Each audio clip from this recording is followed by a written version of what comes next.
একটা দেশে আইনের শাসন এভাবে হয় কিনা, মানে একটা আইন ব্যবহার করলাম না, কিন্তু অন্যদিকে ঢালাও ফৌজদারি মামলা করতে থাকলাম এবং যার তার নামে মামলা দিলাম, যাকে তাকে গ্রেফতার দেখালাম, তাহলে কি আইনের শাসন, মানবাধিকার সব একেবারে নিরঙ্কুশ থাকে? মানে বিশেষ ক্ষমতা আইন ব্যবহারের বিষয়টি এত বিশেষ কেন?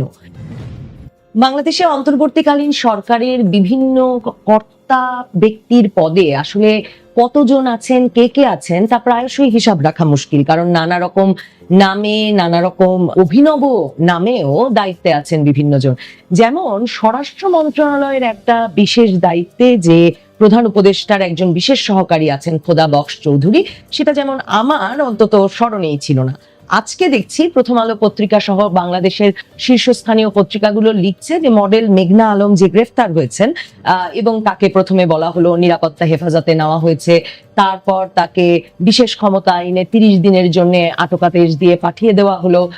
এসবের পর আজ মঙ্গলবারে বাংলাদেশের স্বরাষ্ট্র মন্ত্রণালয়ের সভাকক্ষে আইন শৃঙ্খলা সংক্রান্ত কোর কমিটির সভা শেষে সাংবাদিকেরা যখন স্বরাষ্ট্র উপদেষ্টাকে প্রশ্ন করেছিলেন যে মডেল মেঘনা আলমকে কেন বিশেষ ক্ষমতা আইনে গ্রেফতার করতে হলো, তখন প্রধান উপদেষ্টার এই বিশেষ সহকারী খোদা বক্স চৌধুরী, যিনি নিজে আগে আইজি ছিলেন, মানে একজন সাবেক আইজি, তিনি একটা মোক্ষম উত্তর দিয়েছেন।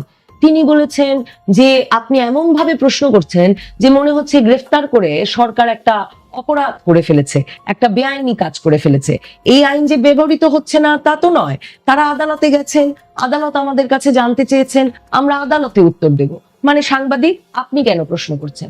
উত্তর যা দেওয়ার আমরা আদালতে দেব। আর গ্রেফতার করে কি সরকার একটা বেআইনি কাজ করে ফেলেছে নাকি?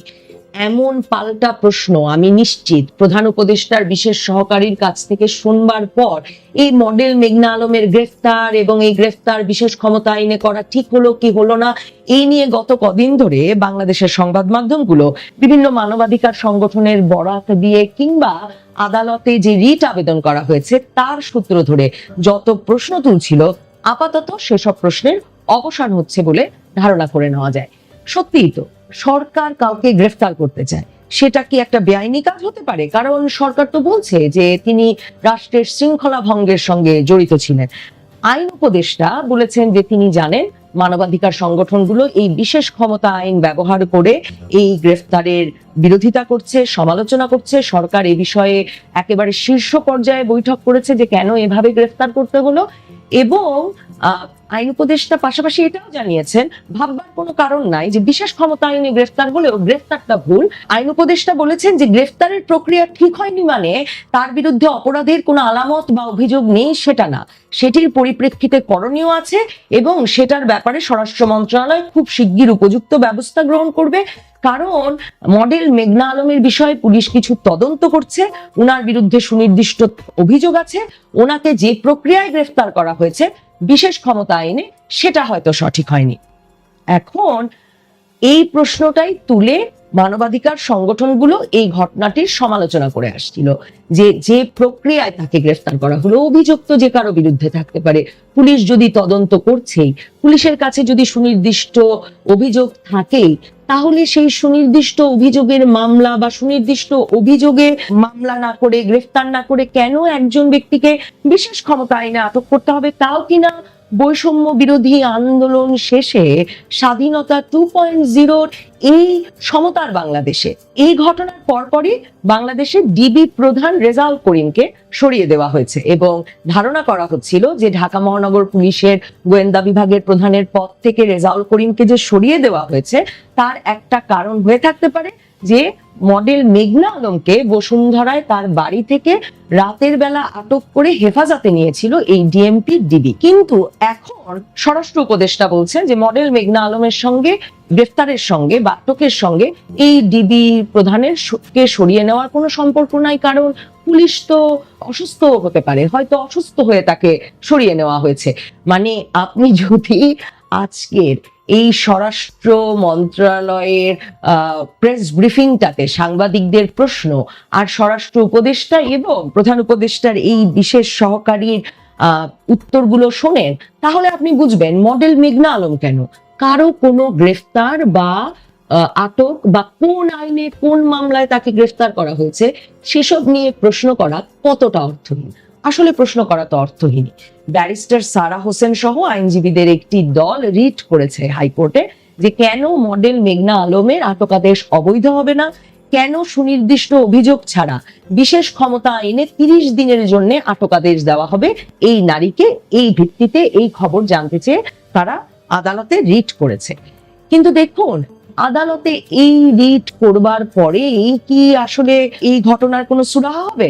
কারণ এই সরকারের আমলে, অন্তর্বর্তী সরকারের আমলে, যে সরকার আসলে একটা নতুন বাংলাদেশ গড়ার শপথ নিয়ে, নতুন বাংলাদেশ গড়ার অঙ্গীকার নিয়ে, প্রতিশ্রুতি নিয়ে ক্ষমতায় এলো, তারা আসবার পর থেকে বাংলাদেশে যত শত শত মামলা হয়েছে, যত শত শত হত্যা মামলা হয়েছে, সেসব হত্যা মামলায় সাবেক প্রধানমন্ত্রী শেখ হাসিনা সহ কাকে আসামি করা হয়েছে? সাংবাদিকদের আসামি করা হয়েছে। এবং বাংলাদেশ জুড়ে এই ঘটনা একেবারে ঢালাও ভাবে প্রচার পেয়েছে এবং এক রকমের জনপ্রিয়তা পেয়েছে যে এটাই আসলে ফ্যাসিস্টের দোসরদের শাস্তি দেওয়ার সবচেয়ে ভালো উপায়। কাজেই জনপ্রিয় টেলিভিশন সাংবাদিকদের বিরুদ্ধে মামলা হয়েছে, হত্যা মামলা, তাদেরকে গ্রেফতার করা হয়েছে। ব্যবসায়ীদের বিরুদ্ধে মামলা হয়েছে, জেলায় জেলায় ব্যবসায়ীদের বিরুদ্ধে মামলা হয়েছে, তাদের গ্রেফতার করা হয়েছে।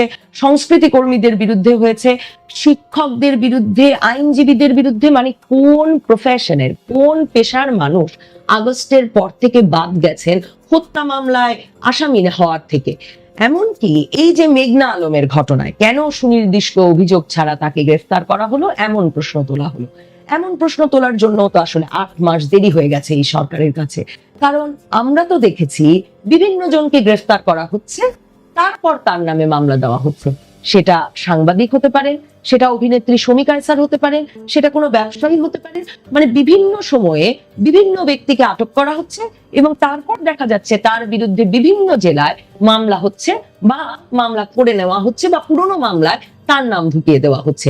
তো এতদিন ধরে আমরা যে সরকারকে এই প্রশ্ন জিজ্ঞেস করলাম না যে কেন ঢালাও ভাবে মামলা দিয়ে সুনির্দিষ্ট তদন্ত ছাড়া, অভিযোগ ছাড়া ব্যক্তিদেরকে গ্রেফতার করা হচ্ছে, আটক করে রাখা হচ্ছে এবং এরপর মাসের পর মাস জামিন দেওয়া হচ্ছে না, রিমান্ডে নেওয়া হচ্ছে বারবার।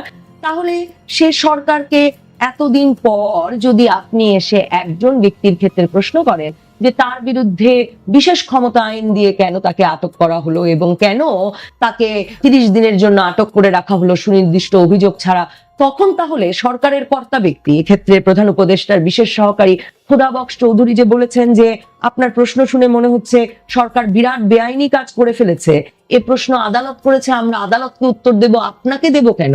আমার তো মনে হয় এই উত্তরই এই সরকার দেবে, এটাই খুব স্বাভাবিক হয়ে দাঁড়ায়। তার মানে আমাদের প্রশ্ন কি? মানে গত কদিন ধরে 9ই এপ্রিল মডেল মেঘনা আলম গ্রেফতারের পর থেকে আমাদের প্রশ্ন কি? আমাদের মনে একটা প্রশ্ন তো বটেই যে কি করে ফেলেছেন মেঘনা আলম। রাষ্ট্রীয় শৃঙ্খলা পরিপন্থী কাজ, প্রথমে আমরা শুনলাম আন্তরাষ্ট্রীয় সম্পর্ক ধ্বংসকারী কাজ, কি এমন বিরাট অপরাধ এই মডেল করে ফেলেছেন? শোনা যাচ্ছে তার সঙ্গে কোনো একটি বিদেশি দূতাবাসের কূটনীতিকের একটা ব্যক্তিগত সম্পর্ক, সেই সম্পর্কের বিষয়টি তিনি যেহেতু প্রকাশ্যে এনে ফেলছিলেন, সেই স্পর্শকাতরতার জায়গা মাথায় রেখে সরকার আসলে তাকেই গ্রেফতার করে ফেলার সিদ্ধান্ত নিয়েছে। তো সেই বিষয়টি যেহেতু কেউই প্রকাশ্যে প্রমাণ সহ বলছেন না, সে কথা দূরে রাখা যাক।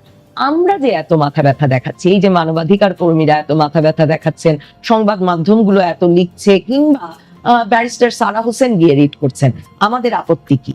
তাকে বিশেষ ক্ষমতা গ্রেফতার করায়, নাকি তাকে হত্যা মামলা দিলে আমাদের কোনো আপত্তি থাকতো না? মানে 5ই আগস্টের পর জুলাই আগস্টের বিভিন্ন হত্যায় যত শত শত হত্যা মামলা হয়েছে, তার যে কোনো একটিতে গ্রেফতার দেখিয়ে যদি মডেল মেঘনা আলমকে আজকে কারাগারে নিয়ে যাওয়া হতো এবং দিনের পর দিন জামিন ছাড়া কারাগারে রাখা হতো, রিমান্ডে নেওয়া হতো, তাহলে কি আমরা কোনো আপত্তি করতাম? তাহলে কি আমরা প্রশ্ন তুলতাম? আসলে একটা দেশে আইনের শাসন এভাবে হয় কিনা, মানে একটা আইন ব্যবহার করলাম না, কিন্তু অন্যদিকে ঢালাও ফৌজদারি মামলা করতে থাকলাম এবং যার তার নামে মামলা দিলাম, যাকে তাকে গ্রেফতার দেখালাম, তাহলে কি আইনের শাসন, মানবাধিকার সব একেবারে নিরঙ্কুশ থাকে? মানে বিশেষ ক্ষমতা আইন ব্যবহারের বিষয়টি এত বিশেষ কেন? এই প্রশ্ন তাই আমার এই খোদাবক্স চৌধুরীর মতোই। আমি বরং জানতে চাই যে আমরা একইভাবে ঢালাও মিথ্যা হত্যা মামলার বিরুদ্ধে কথা বলতে প্রস্তুত কিনা, আমরা ঢালাও গ্রেফতারের বিপক্ষে কথা বলতে প্রস্তুত কিনা, আমরা যার যে অপরাধ তাকে সেই অপরাধে সুনির্দিষ্ট তদন্তের ভিত্তিতে বিচারের মুখোমুখি করার পক্ষে, নাকি আমরা আসলে একটা ঢালাও মব জাস্টিসের পক্ষে যেখানে আমরা আদালতকে ব্যবহার করতে চাই হত্যা মামলা তার হাতে তুলে দিয়ে।